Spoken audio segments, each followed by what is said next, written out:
नमस्कार श्रोते हो, दीपक रेगे कथाकथन चॅनलवर तुम्हा सगळ्यांचं मनापासून स्वागत.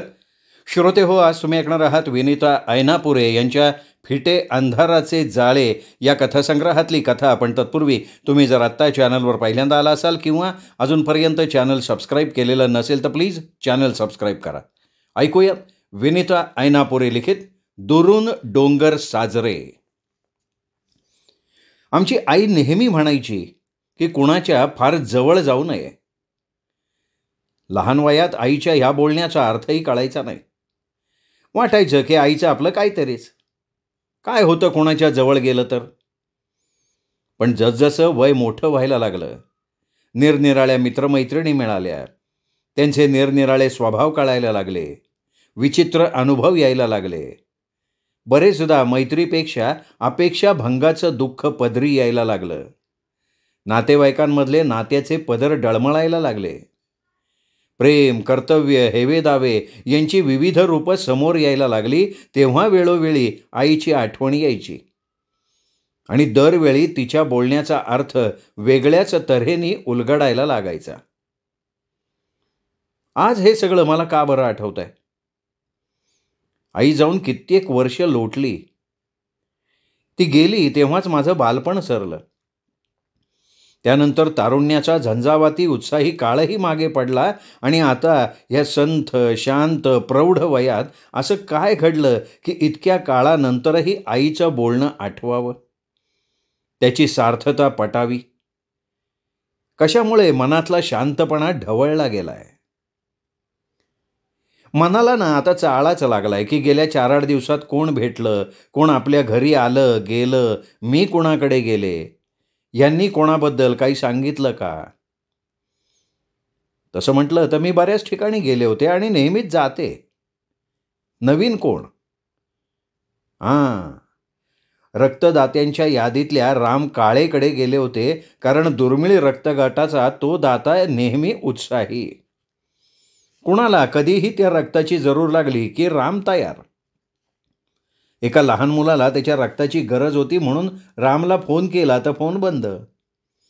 मग मी जास्त वेळ घालवला नाही, स्वतः सुटले, रामच्या घरी गेले. तो घरी भेटलाही. सांगितल्याप्रमाणे सोमवारी त्यांनी रक्तदानही केलं. पण यात मी आईची आठवण काढावी असं काहीच नव्हतं ना. मग अभिषेकला मराठी शिकवायला त्याच्या घरी गेले होते. अभिषेक 12वीत शिकणारा, हुशार पण अपंग, उभं राहता येत नाही, चालणं राहू दे, स्वतःहून बसताही येत नाही. पण शिकण्याची इच्छा मात्र जब्बर. इंग्रजी मराठीत कमी पडायला लागला. मी म्हटलं चल मी तुझ्या घरी येऊन इंग्रजी मराठी करून घेते. कालचा मराठीचा वार होता. नेहमीप्रमाणे शिकवलं आणि घरी आले. पण अभिषेकचं अपंगत्वही मला नवीन नाही आणि त्याच्या आईच्या डोळ्यात दिसणारी कृतज्ञतेची भावना नेहमीची. आणखीन कुठे गेले होते मी? भाजी, बँक, लायब्ररी, कसली कसली बिलं भरणं, ही नेहमीचीच कामं केली. मग लीलाबाईकडे आम्ही गेलो होतो 2 जण. आठवलं आणि कुठेतरी मनात दिवा लागला. लीलाबाई माझ्या कोणीच नव्हे, ना नात्यागोत्याच्या ना मैत्रीण. लीलाबाई मुळे आणि त्यांचे यजमान बबनराव आमच्या गावातलं एक आदर्श जोडपं. गेली जवळजवळ 25 वर्ष तरी आम्ही त्यांना याच भावनेतनं ओळखतो. पण एक विशिष्ट अंतर ठेवून हा आदरभाव. लीलाबाई मुळे या प्राथमिक शाळेतल्या शिक्षिका. साधारण त्यांची मुलं ज्यावेळी 1ली-2रीत असतील त्या सुमारास त्या शाळेत नोकरीला लागल्या. आपोआपच हाताखालच्या मुलांमध्ये त्या स्वतःच्या मुलांना पाहू लागल्या, आत्मीयतेनं शिकवू लागल्या. त्यामुळेच वर्गातली खोडकर मुलंही त्यांना कधी त्रासदायक नाही वाटली. आपोआपच लीलाबाई विद्यार्थी प्रिय झाल्या. आदर्श शिक्षिका म्हणून सगळ्या तऱ्हेचे पुरस्कार त्यांना मिळाले. त्यांचं वागणं खरोखर आदर्श होतं. प्रसन्न पण भारदस्त व्यक्तिमत्व, गोड आवाज, मुलांच्या त्यांच्या वयानं मिसळणं आणि केवळ नोकरी म्हणूनच न बघता सबंध वर्गाला जास्तीत जास्त गोष्टी शिकवण्याची हातोटी. त्यांचं सगळंच कौतुक करण्याजोगं होतं. लीलाबाईंचे यजमान बबनराव एका खाजगी कंपनीत नोकरी करत होते. पण ते खूप वरच्या अधिकाराच्या जागेवर होते अशी बातमी होती.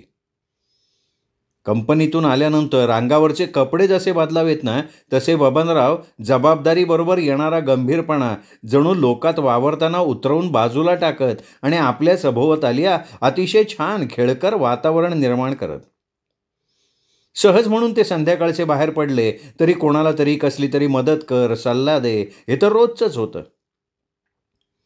आमचा बबनरावांशी जवळून संबंध आला तो ह्या त्यांच्या परोपकारी वृत्तीमुळेच. टिळक रोडला संध्याकाळच्या भरगर्दीत एका माणसानं एका बाईचं मंगळसूत्र उडवण्याचा प्रयत्न केला. योगायोगानं बबनराव थोडे मागे पुढे होते. त्यांनी ते बघितलं आणि त्या माणसाचा हात त्यांनी वरच्यावर असा काही गच्च धरला की त्या माणसाला बेशुद्ध पडायची वेळ आली. खेचलेलं मंगळसूत्र त्याच्या हातात तसंच हिंदकळत होतं. त्याच अवस्थेत बबनरावांनी त्याला खेचत खेचत पोलीस चौकीला नेलं. तिथे 2-3 तास थांबून त्या सराईत गुन्हेगाराला पोलिसांच्या ताब्यात देऊनच मग ते घरी परतले आणि निघताना नेहमीच्या पद्धतीनं हसत हसत चोराला म्हणाले, यापेक्षा दुसरा एखादा बरा धंदा नाही का करता येणार?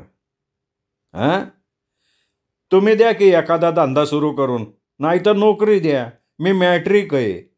त्या चोरानं त्यांना स्पष्टपणे सुनावलं. शाबास रे पाठ्या, हे बघ इथून सुटलास ना की मला येऊन भेट, करून टाकतो तुझं काम. हे माझं कार्ड ठेव तुझ्याजवळ, बबनराव चोराला म्हणाले. आता हे आम्हाला तरी इतकं सविस्तर करायचं कारण काय, तर मंगळसूत्र त्या माणसानं खेचलं तेव्हा आम्ही, म्हणजे हे आणि मी, नेमके त्या बाईच्या मागे होतो. त्यामुळे आम्ही त्या घटनेचे साक्षीदार. मी घरी गेले आणि साक्षीदार म्हणून हे सतत बबनरावांच्या बरोबर होते. यांचेही 2 तास पोलीस चौकीत गेले.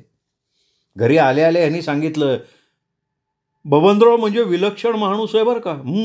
खरोखर बुद्धिमान आहे, तितकाच ॲक्टिव्ह आहे. अरे काय छान वागणं आहे त्यांचं, वा वा. 8 दिवस गेले आणि रस्त्यात पुन्हा एकदा बबनरावांची गाठ पडली. यांनी हॅलो केलं. त्यांनी हसून यांचा हात हातात घेतला. तो माणूस तुम्हाला भेटला का हो त्यानंतर? यांनी घाईघाईनं विचारलं. कोण, तो बुरटा? हो, तो आजच आला होता आमच्या कंपनीत, लावून घेतला त्याला कामगार म्हणून. अहो, आणि त्यांनी कंपनीत काही चोऱ्या माऱ्या केल्या तर? नाही करणार तो, नाही करणार. कारण एक लक्षात घ्या, उपाशी पोट असताना ते माणसाला गुन्हे करायला लावतं. ते भरलं तर त्याची गुन्ह्याची प्रवृत्ती निश्चित कमी होते. पोट भरलेली माणसं गुन्हे करत नाहीत असं म्हणायचं आहे तुम्हाला? हे काही सहजासहजी माघार घेणारे नव्हते. बबनरावांनी टाळी करता यांच्यापुढे हात केला आणि हसून म्हणाले, मानलं तुम्हाला, पण माझा विश्वास आहे की माणूस खाल्ल्या अन्नाला जागतो. हां, आता त्यातून कोणी बेईमान झाला तर तो आणि त्याचं नशीब, नाही का? इतका वेळ यांच्याबरोबर मी आणि बबनरावांच्या बरोबर लीलाबाई होत्या. आम्ही दोघी शांतपणे वादविवाद ऐकत होतो. आता दोघांच्याही लक्षात आलं की आपण एकटे नाही, आपली बायको आपल्याबरोबर आहे. मग एकमेकींचा परिचय करून देण्याचा कार्यक्रम झाला. तशी मी त्यांना ओळखत होते, त्यांनी मला ओळखणं इतकं माझं व्यक्तिमत्व मोठं नव्हतंच. लीलाबाई, खरं तर तुमची प्रत्यक्ष गाठ आज पडतीये, पण नावाने तुम्ही आम्हाला खूप परिचित आहात. लीलाबाई थोडंसं हसल्या आणि म्हणाल्या, आज इकडे जोडी ना कोणीकडे. मीही त्यांना म्हटले, खरं तर तुमचा लक्ष्मीनारायणाचा जोडा म्हणायला हवं. मी हसत हसत म्हणाले. लीलाताईंनी हसून बबनरावांकडे बघितलं. तुम्ही सांगा असं नजरेनं खुणावलं असावं. आमच्या लीलाबाईंची विद्यार्थिनी सबंध जिल्ह्यात स्कॉलरशिपच्या परीक्षेत 2री आली आहे. तिचा सत्कार आहे म्हणून आम्ही चाललो आहे. अरे वा, तुमच्या वर्गातली का? यांनी लीलाबाईंना विचारलं. नाही, वर्गातली नाही, शाळेची नाही, ती आहे पडघ्याची. मग तुमची विद्यार्थिनी कशी? रस्त्यातनं माणसं जात येत होती. कोणी लीलाबाईंना नमस्कार करत होतं, कोणी बबनरावांना. आम्ही आपले मागे पुढे होत गप्पा मारत होतो. लीलाबाईंबद्दल जाणून घ्यायला माझं मन खूप उत्सुक होतं. सिनेमाच्या भाषेत सांगायचं तर वो बडी लंबी कहाणी आहे, बबनराव म्हणाले. ती इथे रस्त्यात सांगण्यापेक्षा चला समोर हॉटेलमध्ये चहा घेऊया, तिथे सांगतो. मग आम्ही चौघही हॉटेलमध्ये एक निवांत कोपरा पकडून बसलो. हां, सांगा लीलाबाई. लीलाबाईंचं जवळून दर्शनही खूप आनंददायी होतं. प्रसन्न सौम्य चेहरा, बोलण्यातली रुजुता, अंगावरची साडी ही दिसायला साधी पण उंची किमतीची. मला सगळंच आवडलं. मी तिला शनिवार रविवार पडघ्याला तिच्या घरी शिकवायला जात होते. पडघ्याला? हो. अहो, लहान 7वीतली मुलगी ती. ती शाळा सांभाळून आमच्याकडे कशी येणार? म्हटलं मी येते. जात होते शिकवायला, पण ती मुळातच हुशार. माझ्या शिकवण्याचं चीज केलं तिने. काय आहे सांगू का? बबनरावांनी लीलाबाईंना थांबवत मध्येच विचारलं. त्या मुलीची आई आमच्या एका नातेवाईकांकडे कामाला होती.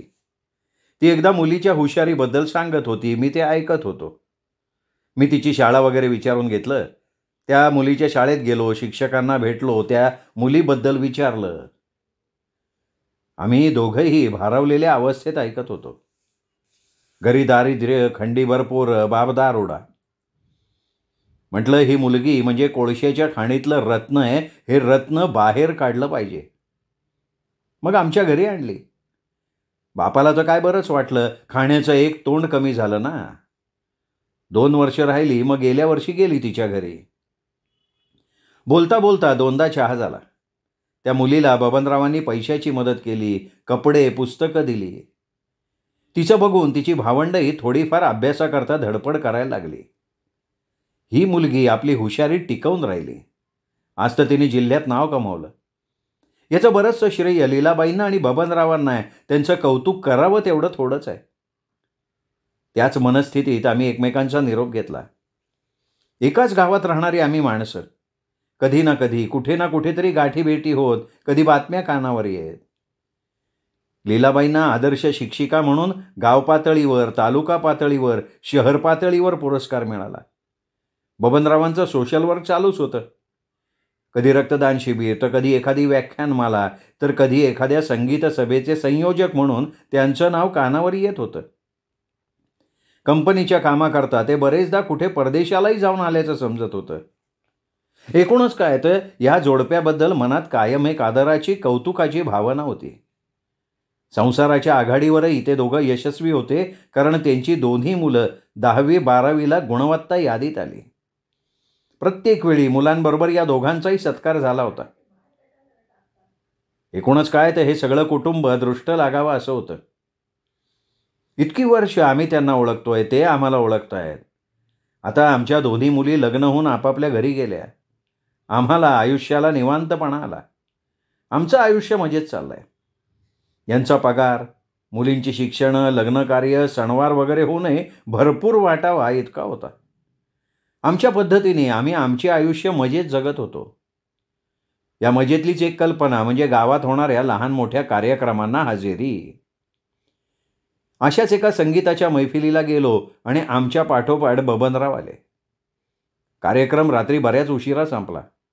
नवश्या गावशांचा कार्यक्रम जितका रांगायचा तितका रांगला, पण तरीही त्यांच्या पाठीवर कौतुकाची थाप मारून त्यांना प्रोत्साहन तर द्यायला हवं. या भावनेनं कार्यक्रम संपल्यावर सर्व थांबलेले होते. सगळ्यांशी एकमेकांचं बोलणं झाल्यावर बबनराव यांच्या पाठीवर थाप मारून म्हणाले, एकदा घरी या की गप्पा मारायला. हो येऊ की. नाही, नुसते आशीर्वाद नकोत, निश्चित करा. असं करा, उद्या रविवार आहे, उद्याच्या 4 वाजता याल. वहिनी चालेल का तुम्हाला? चालेल ना? मीही हसून होकार दिला. एक सुशिक्षित, सुसंस्कृत, हौशी कुटुंब आपल्याला जवळून पाहायला मिळणार याची मला का कोणास ठाऊक खूप अपूर्वाई वाटली.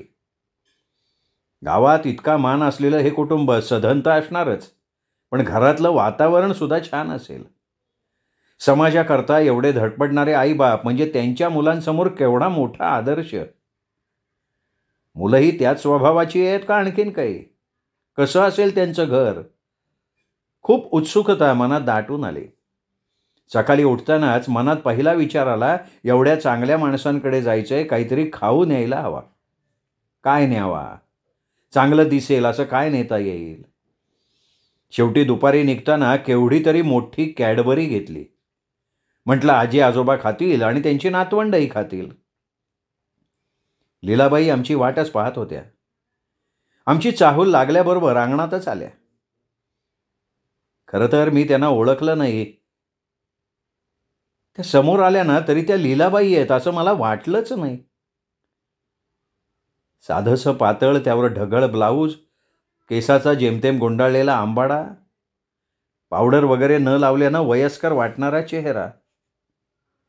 बाहेर इतक्या अप टू डेट असणाऱ्या लीलाबाईंचं हे दर्शन मला कसंसच वाटलं. बबनरावही साध्या लेंग्या झब्ब्यात होते. पण पुरुषांचं एक बरं असतं ना, ते घरच्या किंवा बाहेरच्या पोशाखात असले तरी फारसा फरक पडत नाही. बाईच्या व्यक्तिमत्वात मात्र फार फरक पडतो.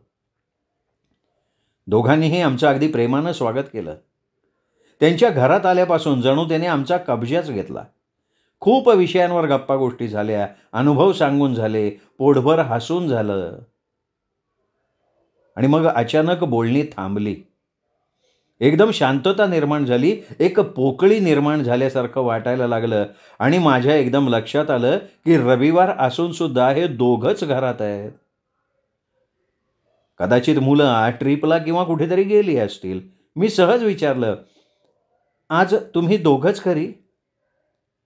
हो, आम्ही दोघंच असतो. आणि मुलं? दोघंही वेगळे राहतात.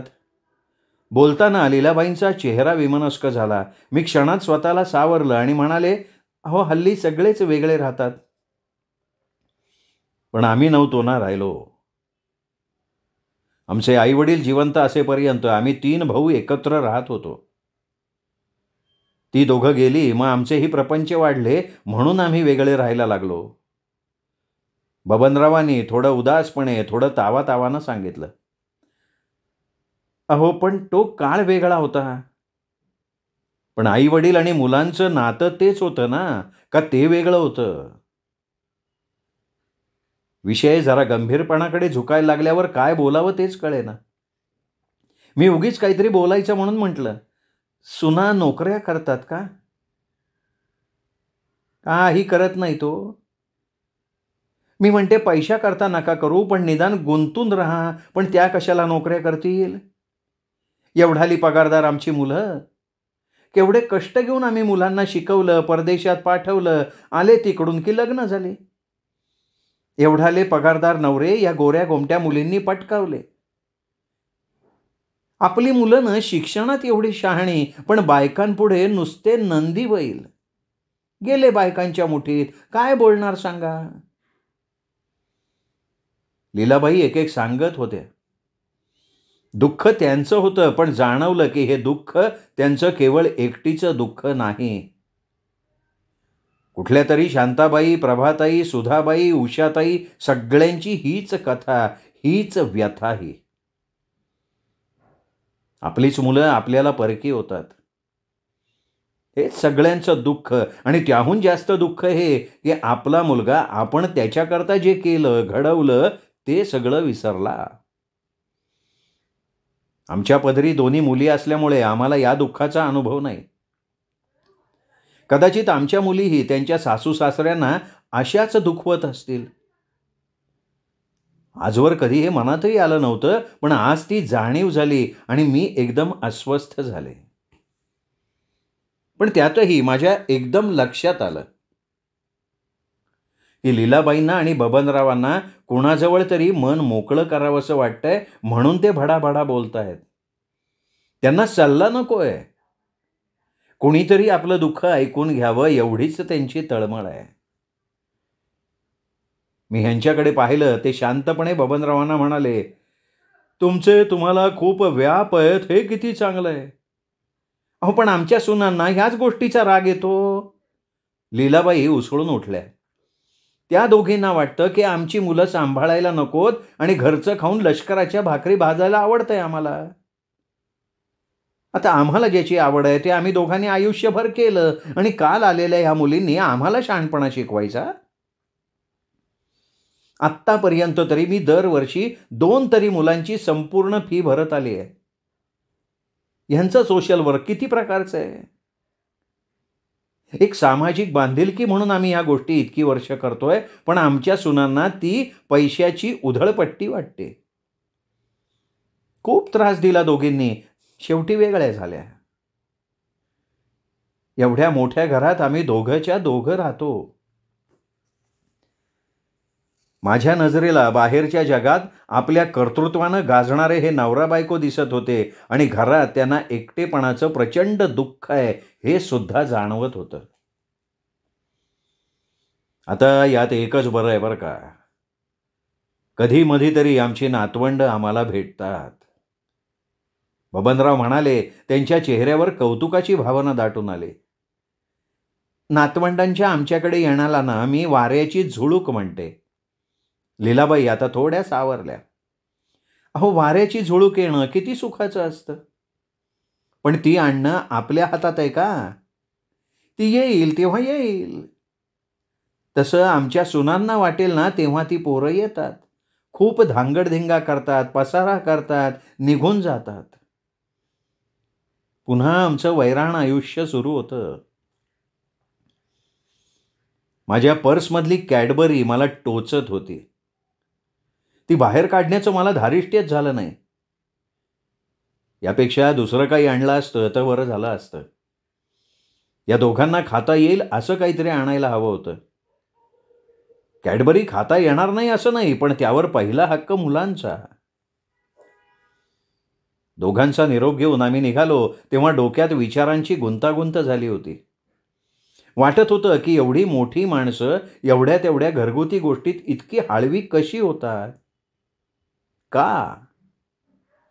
बाहेरच्या जगात त्यांना एवढा मान असताना हे घरातल्या गोष्टींना एवढी किंमत का देतात? त्यांचा जो प्रश्न आहे तो त्यांच्या एकट्याचा नाही, संबंध समाजाचा आहे. सासू सुनांचे संबंध या नवरा बायकोला कळत नाहीत.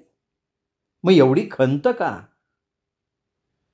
ह्यांना माझे विचार कसे कळले कोणास ठाऊक, पण ते एकदम म्हणाले, हा उतरत्या वयाचा परिणाम आहे. ज्या वेळेला घर भरलेलं हवं, घरातल्यांचा आधार मिळायला हवा, तेव्हा घरात कोणीच नाही, ही भावना बहुतेक त्यांना त्रास देत असावी. त्या सुनाही उपकार केल्यासारखं मुलांना कधीतरी पाठवतात. जी त्यांची आनंदाची साधनं त्या सर्वांना सुरुंग लागलाय. हे त्यांचे विचार सांगत होते, पण मला निराळच काहीतरी मनात येत होतं. आपण मुलांवर चांगले संस्कार केले, त्यांना सुशिक्षित नाही तर सुसंस्कृत केलं, तेही केवळ तोंडी शिकवून नाही तर प्रत्यक्ष आचरणातून. जन्मभर समाजाकरता धडपड केली आणि आपली मुलं आपल्याकडे पाठ फिरवून बसली याची खंत त्यांना वाटत असेल. अपेक्षाभंगाचं दुःख त्यांना त्रास देत असेल. मी उगाचच अस्वस्थ झाले, झोपही लागेना. अपेक्षाभंगाचं दुःख त्या जोडप्यालाच काय, मलाही होतं. ज्या कल्पना माझ्या मनाशी होत्या त्याला सुरुंग लागला होता. पहाटे पहाटे जाणवलं की ह्या सगळ्यात मला अगदी झोप उडण्या इतका त्रास करून घ्यायची काय जरूर आहे? कुठले कोण ते नवरा बायको? त्यांच्याशी माझा काय संबंध आहे? मी काय एवढा विचार करतीये? त्यांच्या मुलांना त्यांनी कसं घडवलं आणि आता मुलं कशी वागतायत याच्याशी मला काय करायचंय? त्यापेक्षा आम्ही त्यांच्या घरी गेलोच नसतो तर. एकदम आईच्या बोलण्याची आठवण झाली. ती म्हणायची, कुणाच्या फार जवळ जाऊ नये. पटलं.